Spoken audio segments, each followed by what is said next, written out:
আরে ওইখানে দাঁড়ায় আছো কেন? আরে বসো বসো, তোমার সাথে কথা বলি। তো কেমন আছো তুমি? কি ভালো, আলহামদুলিল্লাহ ভালো আছি।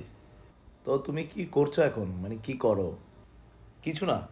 তার মানে তুমি কি বেকার নাকি? না, মানে আসলে, না আসলে, মানে মানে মানে কি না মানে করছো? কি করো সেটা বলো, মানে কি? একটা মাল্টি ন্যাশনাল কোম্পানিতে 3 ইয়ার্স। তাহলে তো খুবই ভালো, বড় মাল্টি ন্যাশনাল কোম্পানি তো খুবই ভালো। ট্রাই করার পরে জব হয়নি। তবে আমি ভেবেছি যখন মাল্টি ন্যাশনাল কোম্পানিতে জব হয়নি, তো ভাবলাম যে আমার প্রথমেই টার্গেট ছিল যে বিজনেস করার। তো অল্প পুঁজি নিয়ে, মাত্র 2 লাখ টাকা নিয়ে বিজনেস শুরু করেছি।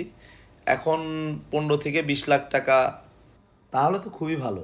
আমি 2 লাখ টাকা দিয়ে শুরু করেছিলাম, এখন মার্কেটে 15-20 লাখ টাকা আমার কাছে মানুষ পাবে।